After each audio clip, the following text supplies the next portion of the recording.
नमस्कार, आप देख रहे हैं कल का बाजार। आपके साथ मैं हूं विपिन भट्ट और लेकर हाजिर हैं आपका ये मनपसंद शो। आपके निवेश और ट्रेडिंग से जुड़े तमाम सवालों के जवाब हम यहां पर देते हैं, साथ ही कल के बाजार के लिए आपकी तैयारी करवाते हैं। और आज जिस तरह का बाजार रहा है तो ध्यान से देखिएगा पूरा शो, क्योंकि कल की तैयारी बहुत ज़्यादा महत्वपूर्ण हो जाएगी। बहरहाल आप हम तक कैसे पहुंचेंगे, कैसे संपर्क करेंगे, तो प्लीज़ ये नंबर नोट करें। जिन दर्शकों के पास नहीं हो प्लीज़ सेव कर लें 7045220000।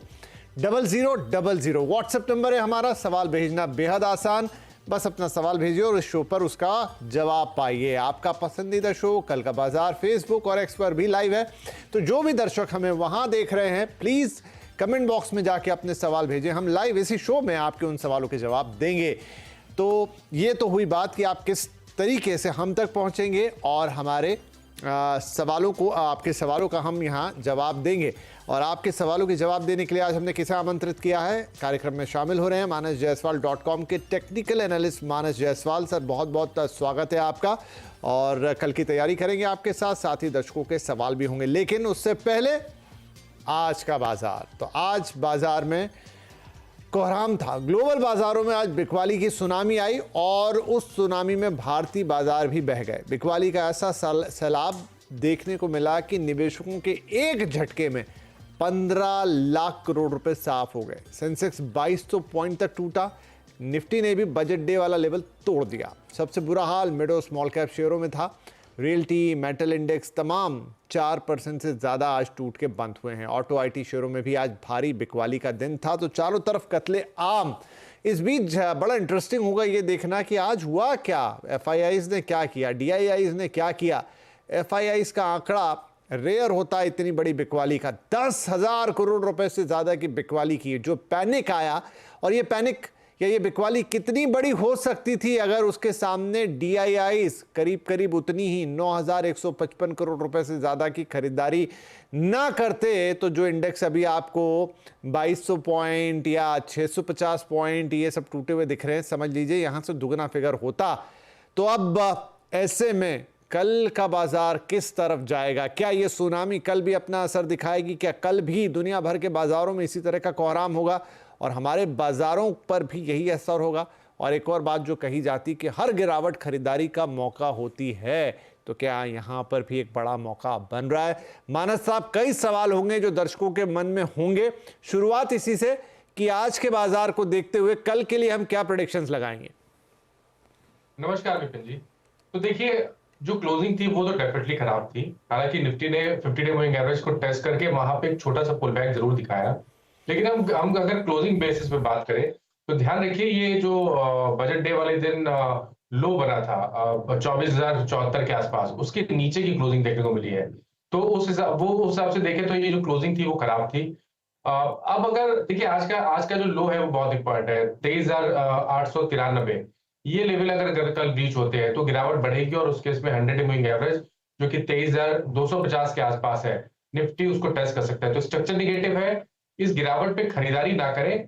खरीदारी केवल तब करेंगे अगर निफ्टी 24,300 के ऊपर सस्टेन करेगा, चाहे वो कल हो चाहे परसों हो। लेकिन आपको इस तरह ध्यान रखना है, 24,300 जब तक उसके ऊपर सस्टेन ना करे, ट्रेड ना करे, तब तक आपको अपनी लॉन्ग पोजीशन अवॉइड करनी है। लेकिन आपने जो लॉन्ग पोजीशन अगर बना ली है गलती से, तो 23,890 का स्टॉप लॉस जरूर लगाइए। उसके नीचे जाए तो आपको निफ्टी की लॉन्ग पोजीशन से डेफिनेटली निकलना चाहिए।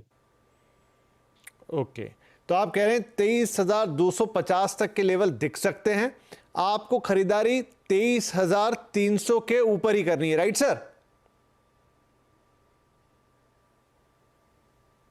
मानस जी, 24,300 के हाँ ऊपर माफ कीजिए, 24,300 के ऊपर ही आपको खरीदारी करनी है। अदरवाइज आपको लॉन्ग पोजीशन नहीं लेनी है और साथ में स्टॉप लॉस लगा लेना है 23,890 का। तो ये कल के लिए रामबाण है, इसे याद रखिए और ध्यान में रखिए कि ये चीज़ें कल आपको बाजार में बहुत ज़्यादा सोच समझ के फैसला लेने वाला दिन रहेगा। तो ये जो नंबर्स हैं इनका बड़ा महत्व हो जाता है।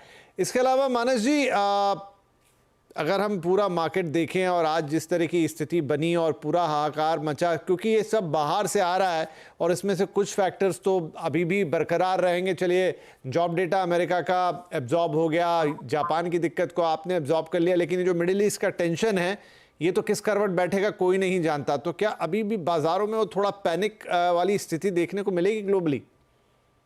देखिए, ऐसा हो सकता है क्योंकि जिस तरह विक्स ने आज बढ़त दिखाई है, उसको देख के ये जरूर लग रहा है कि कहीं ना कहीं घबराहट तो जरूर है। और अगर आज के लोग ब्रीच होंगे तो मेरे ख्याल से घबराहट बढ़ेगी, क्योंकि उसके बाद लोगों को उम्मीद यही रहेगी कि शायद हमें गिरावट और देखने को मिले। उसके बाद 23,500 के आंकड़े की बात होगी, फिर 23,200 के आंकड़े की बात होगी।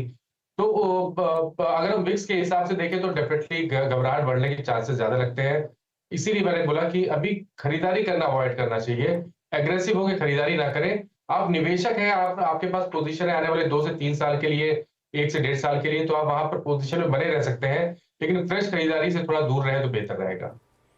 राइट, चलिए तो जो खरीदारी की जल्दबाजी हो जाती है कई बार ऐसे मौके पे, मानस साहब का कहना है कि नहीं वो जल्दबाजी अभी मत दिखाइए, क्योंकि अभी कुछ भी सेटल नहीं हुआ है, तो मत एकदम तुरंत से कूद जाइएगा कि बढ़िया मौका है, थोड़ा सा यहां पर आपको संभल कर चलना है। राइट मानस जी, लेकिन इस बीच वो पर्टिकुलर शेयर्स बड़े इंपॉर्टेंट हो जाते हैं जहां कल आपकी नजर रहने वाली है। तो देखिए, लार्ज कैप स्पेस में वीकनेस ज्यादा दिख रही है इस टाइम के लिए। आज के हम क्लोजिंग पेस के हिसाब से बात करें तो स्टेट बैंक ऑफ इंडिया, जिसने अपने 100 डे मूविंग एवरेज को ब्रीच किया है, यहाँ पर गिरावट बढ़ सकती है। इसलिए यहाँ पर कल अगर आपको ट्रेड लेना ही है तो वो ट्रेड शॉर्ट साइड पे होगा। 826 के स्टॉप लॉस से स्टेट बैंक ऑफ इंडिया में बिकवाली करनी चाहिए। 780 780 तक के टारगेट देखने को मिल सकते हैं। मेटल क्षेत्र में भी गिरावट बढ़ सकती है, क्योंकि मेटल क्षेत्र में ज्यादातर स्टॉक ने फ्रेश ब्रेकडाउन दिखाया है। पैटर्न पहले से नेगेटिव था, स्पेशली मैं टाटा स्टील की बात कर रहा हूं, जहां पर लोअर टॉप लोअर बॉटम बन रहे थे, लेकिन टाटा स्टील ने आज अपने 200 डे मूविंग एवरेज को भी ब्रीच कर दिया है, उसके नीचे गया है। तो यहाँ पर 153 के स्टॉप लॉस से बिकवाली करेंगे। 143 तक के टारगेट्स पॉसिबल है टाटा स्टील में। खरीदारी तो देखिए फार्मा और एफएमसीजी स्पेस में करनी है, तो उसमें से एक लाल पैथलैब एक बहुत बढ़िया स्टॉक लगता है। 4-5 दिनों के कंसोलिडेशन के बाद आज हमें ब्रेकआउट देखने को मिला। उस ब्रेकआउट पे काफी बेहतर वॉल्यूम देखने को मिले हैं। तो लाल पैथलैब में 3100 के स्टॉप लॉस से खरीदारी करिए, 3250 के टारगेट के। राइट, तो देखिए यहाँ पर थोड़े सिलेक्टिव कॉल्स हैं, कहाँ आपको खरीदना है, कहाँ बेच के चलना है। तो एक ही खरीदारी का कॉल है, वो है डॉक्टर लाल पैथ लैब्स। तो यहाँ पर आपको टारगेट्स हैं 3250 के और 3100 का स्टॉप लॉस लगाना है। लेकिन दो ऐसे शेयर हैं जहाँ सेल का कॉल दे रहे हैं मानस साहब। पहला है टाटा स्टील, तो ये आपको सेल करके चलना है। 143 का टारगेट होगा, 153 का स्टॉप लॉस लगेगा। इसके अलावा एसबीआई, यहां पर भी बेचने की सलाह है। 780 रुपए के आपके टारगेट्स होंगे और आप 826 पे लगाएंगे स्टॉप लॉस। तो ये हो गई बात कि कल किन शेयर्स पे आप नजर रखेंगे, स्टॉप लॉस और टारगेट्स आपके साथ शेयर है। चलिए अब आपके सवाल जवाब का सिलसिला शुरू करेंगे, लेकिन उससे पहले बात कर लेते हैं थोड़ी हिंद जिंक की, जिनके रिजल्ट हमने फ्राइडे को आते हुए देखे और रिजल्ट तो आपको यहाँ दिखाई देंगे ही, और फ्राइडे को एनालिसिस भी हुआ। लेकिन अब थोड़ा सा मैनेजमेंट से आज बात करना ज़रूरी है, तो हमारे साथ हिंद जिंक का जो है मैनेजमेंट जुड़ा हुआ है। और कंपनी का मुनाफा मैं आपको बताऊं तो 19% बढ़ा है, आय में भी करीब 12% की ग्रोथ देखने को मिली है। एबिटा मार्जिन भी आपको देख रहे हैं बड़े हेल्दी दिखाई दे रहे हैं यहाँ पर। तो अब इसके आधार पर आगे क्या रुख रहता है कंपनी का, उसके मैनेजमेंट का, उस पर खास चर्चा करते हैं। हमारे साथ हैं कंपनी के सीईओ अरुण मिश्रा।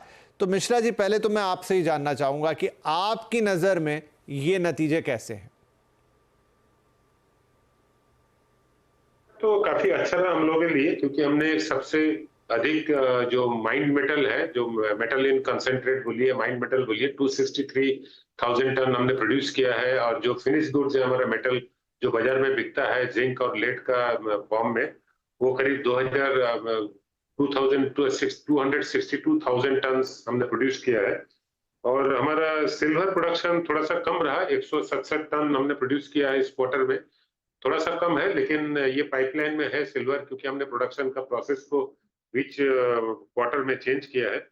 रेवेन्यू पिछला साल से लगभग सेम तिमाही के हिसाब से 11% अधिक है, 7,893 करोड़ में।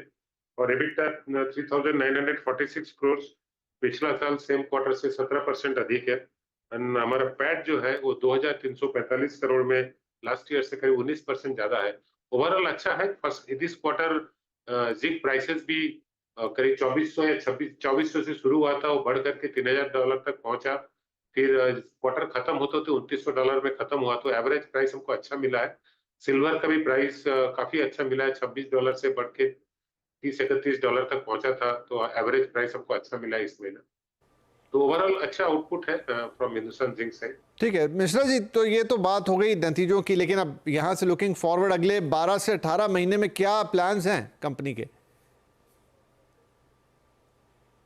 नहीं, हमारे गाइडेंस में कोई चेंज नहीं है, कोई चेंज हम नहीं कर रहे। जो साल का शुरू में हमने गाइडेंस दिया था, ये तो एक ही क्वार्टर हुआ है, इसलिए गाइडेंस में कोई चेंज नहीं है। मेटल प्रोडक्शन उसी तरह रहेगा जो हमने गाइडेंस में दिया था।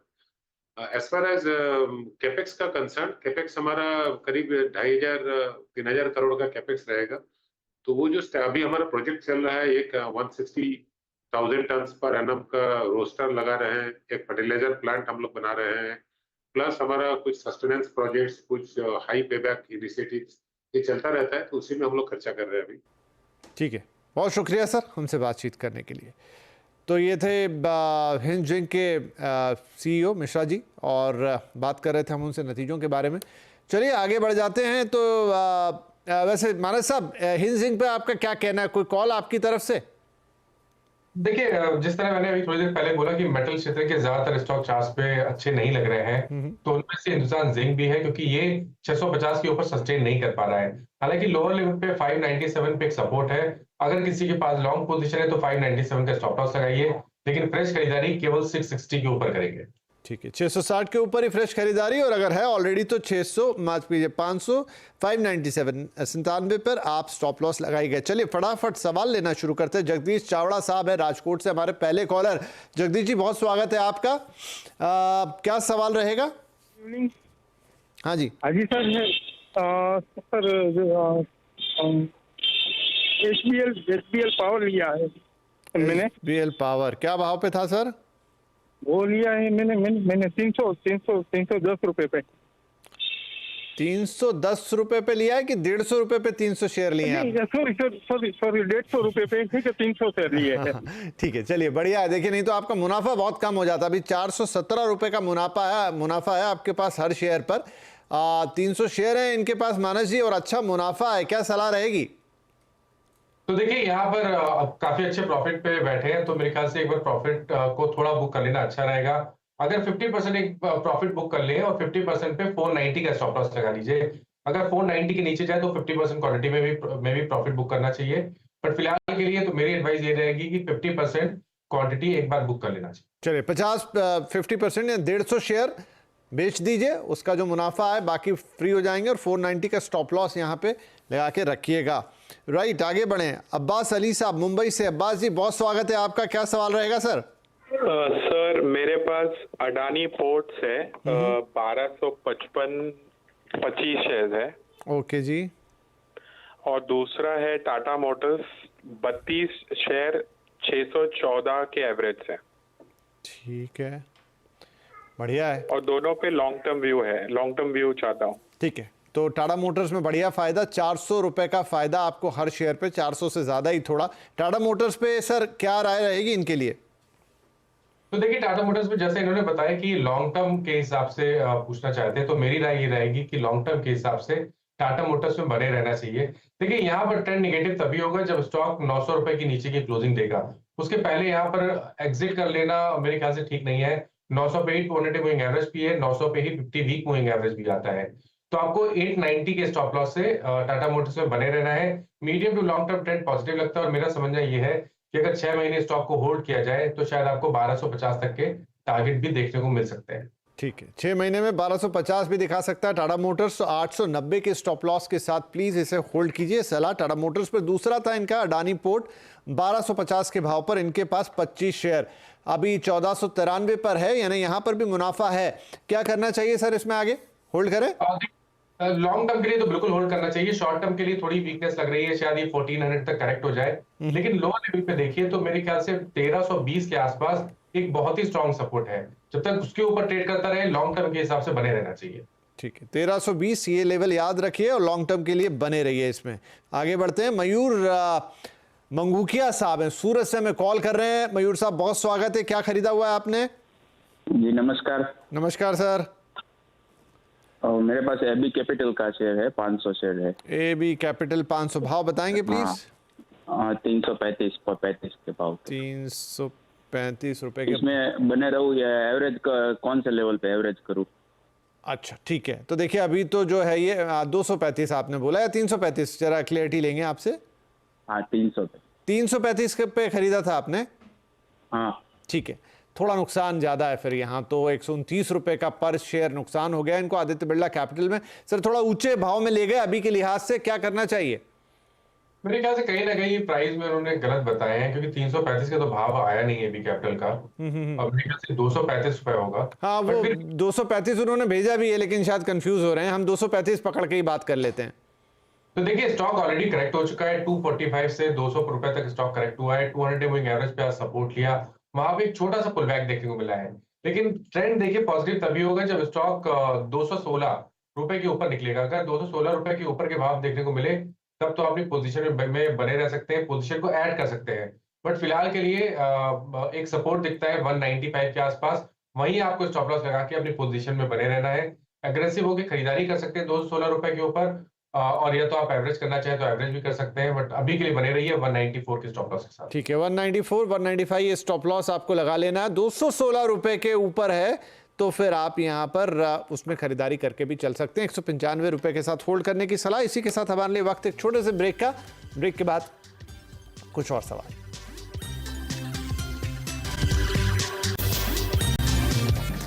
वेलकम बैक, आप देख रहे हैं कल का बाजार और फटाफट कुछ और सवाल। मानस जी हमारे साथ बने हैं, हमारे अगले कॉलर है रविंद्र कुमार साहब, जोधपुर से हैं फोन लाइन पर। रविंद्र जी क्या सवाल है आपका? सर मेरे पास यस बैंक के 5000 शेयर की क्वांटिटी है। ओके 26 रुपए की रेट से। अच्छा जी, यस बैंक 5000 शेयर। हाँ जी मैं ये पूछना चाह रहा हूँ सर, मैं इसको और परचेज कर सकता हूँ अभी की रेट से या इसको लॉन्ग टर्म के लिए बचा के रखूँ? ठीक है मानस जी क्या करें, अभी थोड़ा और ले लें 23 रुपए पे या फिर लॉन्ग टर्म में इसी भाव पे रखा रहने दें? देखिए जो पोजीशन है वहां पर 19 रुपए के स्टॉप लॉस है, पोजीशन में बने रही है। और खरीदारी करनी है तो अब आपको ब्रेकआउट का इंतजार करना पड़ेगा। अगर 28 रुपए के ऊपर निकलेगा तभी आप और क्वांटिटी ऐड कर सकते हैं, बट जो रिमेनिंग क्वांटिटी है, अभी जो क्वांटिटी इनके पास है वो उस पे 19 रुपए के स्टॉप लॉस है, पोजीशन में बने रही है। 19 रुपए का स्टॉप लॉस लगाइए, बने रहिए। अगले कॉलर है मिस्टर सोम साहब, नमस्ते, क्या सवाल है आपका? ठीक है। हेलो सोम जी। हेलो। हाँ सर, क्या सवाल है आपका, प्लीज बताएं। मेरा नाम स्वप्निल है भाई, मेरे पास टाटा मोटर्स के शेयर्स है, ठीक है, around 2000 at an average of 180। मेरा रखने का इरादा है अगले 2-2.5 साल तक, तो कब तक रख सकता हूँ इसको? ठीक है स्वप्निल, तो आपका सवाल ये है, स्वप्निल राठी हैदराबाद से आप बोल रहे हैं, राइट? तो टाटा मोटर्स हैं 2000 शेयर 139 के भाव पर उनके पास, तो बढ़िया है जी, बहुत अच्छा प्रॉफिट है यहाँ आपको। अभी थोड़ी देर पहले भी बात हो रही थी, क्या करें सर लॉन्ग टर्म के लिए टाटा मोटर्स में? 850 रुपए के स्टॉप लॉस से पोजीशन में बने रही है।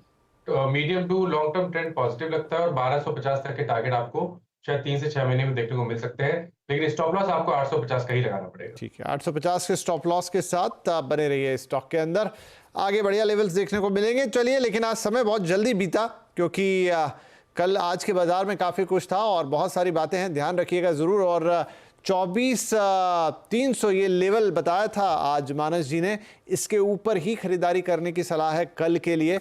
एल्स 23,250 और इस तरह के लेवल भी देखने को मिल सकते हैं। स्टॉप लॉस 23,890 का कल निफ्टी के लिए भी सजेस्ट कर रहे हैं, तो कल थोड़ा संभल के देख के कॉशियस होकर ट्रेड करें, सभी को यही शुभकामनाओं के साथ हम कहेंगे। बाकी मानस साहब जाने से पहले कोई डिस्क्लोजर्स? तो देखिए, जिन स्टॉक्स के बारे में बात हुई, किसी भी स्टॉक में मेरा पर्सनल पोजीशन नहीं है, बट इनमें से कुछ स्टॉक क्लाइंट्स को एडवाइस किए जाते हैं तो उनके पास पोजीशन जरूर हो सकती है। ओके, थैंक यू सर, आज आपने वक्त निकाला, दर्शकों के सवालों के जवाब दिया। सभी से इजाजत लेंगे, बहुत बहुत नमस्कार।